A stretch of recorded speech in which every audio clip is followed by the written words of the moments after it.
David Zetland is a water economist and author of Living with Water Scarcity. He's also a professor at Leiden University College in the Netherlands. David, we spoke to you about a year and a half ago. At the time, you said governance, regulation, this is what we need to really be paying close attention to as far as water goes. And of course, you were absolutely right. We've found out now that 80% of the water from underground wells used by farms and factories and households in the Chinese plains is unfit for drinking or even bathing. We know about Flint, Michigan, water crisis, incredible cronyism and corruption involved there. We know about fracking and the impact on water. We, of course, are familiar with the flammable water that smells like licorice, which has plagued a few different parts of the U.S. And we recently found out about high lead levels in Ohio. So question one, is this just not enough regulation, or is it more complicated than that? The simple answer is it's more complicated than that. The longer answer is that I'm an economist, so we talk about regulation in a way that people are unfamiliar with. We talk about regulation as it being a bit of a game. And the game is between the regulators and the regulated industries. And in theory, the consumers or citizens are being protected by those regulators, but that doesn't always happen, either because the regulators are fooled, or because they can't get enough information to do their job, or they end up being subject to what's called regulatory capture, or what's also called the revolving door, which happens, for example, on Wall Street. Mm-hmm. So when regulators are let's call it, not doing the job as we expect, we get these kinds of bad outcomes. And when we think about specifically, we pick whichever one you like. I mean, we can look at the Flint water scenario, and we now have the email chain and all of the decisions the sort of small decisions that led up to the big decision to switch the water source in Flint, Michigan. Or we can talk about lead in Ohio, or pick whichever one. At what point do you think it was that the regulatory agencies sort of fell away from protecting the consumers of the water and were sort of tainted, for no pun intended, by other interests?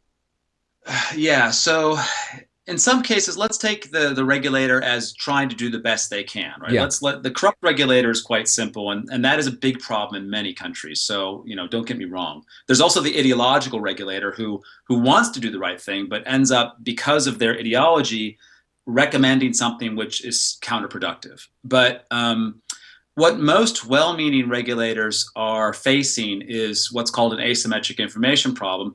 They don't know as much as the water companies know. And water, remember, is very complicated because it's more or less, most water supplies go through buried pipes. And as we found out in Flint, there was a coating on those pipes that was more or less protecting consumers for decades. And people didn't necessarily know how much protection was involved. And we found out it wasn't enough when they changed what they were doing with the water supply. But most regulators have this asymmetric information problem, and they have very limited resources. Now, in some states in the US, the limited resources that the regulators have is intentional, right? In Texas, they have groundwater management districts, but they don't have any budget for managing groundwater. What that means is that no one's watching what's happening to the groundwater, or in terms of depletion. In most of the farming areas of the United States, especially east of the Mississippi, you've got a lot of groundwater contamination from agriculture, because the government has decided that agricultural practices will be exempt from water quality regulations, for example. In other places, you might have a regulator who's chasing 15 different potential contaminants in water. And lead is an obvious one, arsenic, E. coli. But maybe they're missing something else, which is called, in the jargon, the EPA, they call it contaminants of emerging concern. So the regulators are challenged on many sides. And the reason why this shows up as a panic situation for people is that they mostly rely on the regulators and the government bodies to do this job. Whereas when it comes to, for example, the car market or the mobile phone market or the market for wine, you don't rely on the government because markets have competition, and regulators are in a place where we don't have competition naturally. And so we have to rely on them to do a good job. And along those lines, if you're sort of in the market of people who drink water, which is any human looking to stay alive, Sure. what sort of resources are at one's disposal to try to exert influence over their water supply? I mean, we hear a lot about conservation of water and shortening Right. showers and having a sort of water conscious diet when it comes to the agricultural use of water, et cetera, washing your car outdoors, whatever. But that doesn't even begin to touch the sort of systemic issues that we've seen in a lot of these cities. I mean, can the average person do anything? Not directly. I mean, the average person's solution most of the time is to drink bottled water. Mm. Which, When as it you comes talked to about last time, creates a whole other set of problems. right, so it's it's basically saying I'm leaving this game. I don't want to play this game, so I'm gonna go with my own bottle over there. But of course, as you said, it's maybe sometimes the water's not even fit for bathing in, right? So, bathing in bottled water starts to get expensive. Yeah, Washing right. your car, yes, somebody's going to wash their car probably because they worry about their paint job on their Porsche. But um, water systems in all over the world are community run in a way, and they're community specific in a sense. So the piped water that I get in my house here in Amsterdam is the same piped water as my neighbor gets and the people across town get. So if something's going wrong, we're all affected, and so we're sharing a commons, right? A communal system. And what that means is that we all have a big stake, of course, in the operation of that system. But it also means that if I go and fix the problem, say I go and I join the board of directors of my utility, or I go down there with my water testing kit and I go and test the water for contaminants and so on. Yeah. If I go do that work, then someone else is very happy because I'm doing a lot of policing work for them. And they're like, great, now I know that David's on the job. But on the other hand, I might just say, hey, I hope that Bob is on the job because I don't have the time or the money to do this. So you get what's called a free rider problem in terms of consumers and citizens having an understanding or oversight of how their systems are working, which is why we have regulators. So as an individual, you can't do a lot except that kind of push regulators to do their job, to push politicians maybe to make the regulators do their job. Besides taking direct action, which is really difficult when you have hundreds of thousands of people sharing your water system. Let's talk a little bit about that agricultural water use. The documentary film Cowspiracy has gotten a lot of attention, and it makes the case that there's a sort of concerted effort when we talk about water conservation and the biggest uses of water, not to include the disproportionately heavy water use of raising meat, raising livestock to then be slaughtered and eaten by humans. I'd be curious to hear from you. You know, I've read a lot about pieces that tend to agree with the point of view of Cowspiracy, others that say that the case is sort of overstated in the film. What's your sense generally of how we should think about water use for raising livestock? So when I look at drinking water systems as well as agricultural water systems, I think in terms of not one thing is a good idea versus another. So I don't worry that someone's watering their lawn versus taking a long shower. Mm. I worry, do we have enough water supply in the whole municipal system? When it comes to agricultural water use, I'm not worried about whether they're raising beef or they're raising alfalfa.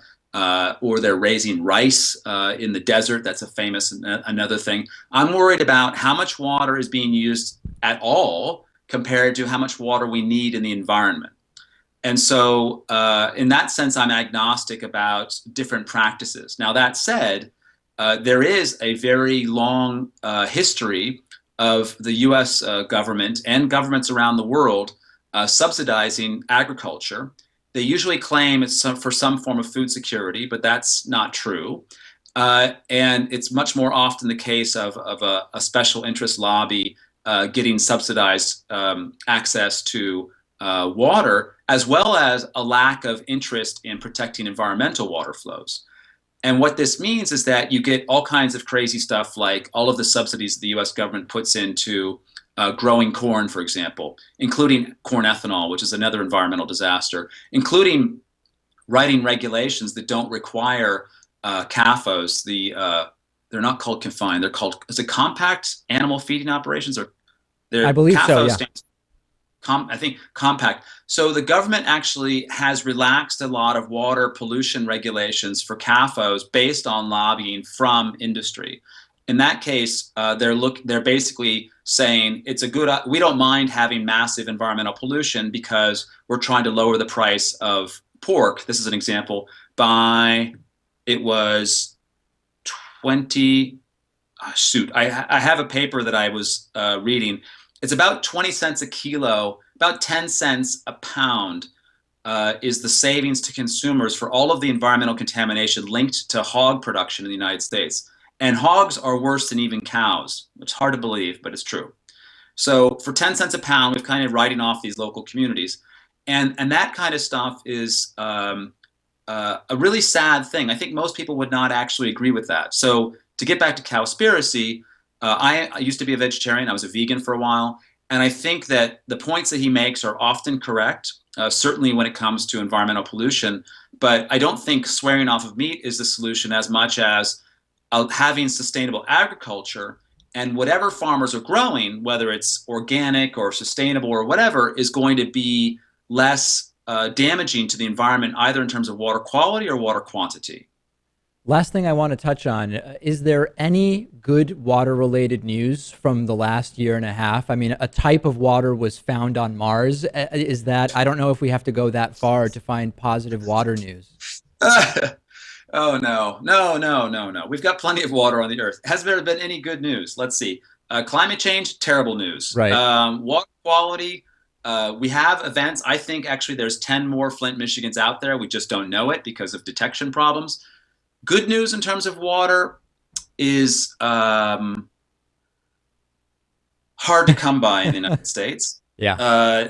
The only thing I can kind of tell you is that there's this kind of march of technology, which is desalination technology, which can be used to desalt seawater as well as clean contaminated water. That's been improving for decades, so that's just not changed. But we haven't reached, I think, a inflection point, a tipping point, where people get serious about, number one, getting good quality water regulation, and number two, paying for the water they use. And by, I guess, number three, limiting what farmers are doing with water, because those impacts are just absolutely disaster as far as food security, water storage for droughts, and so on.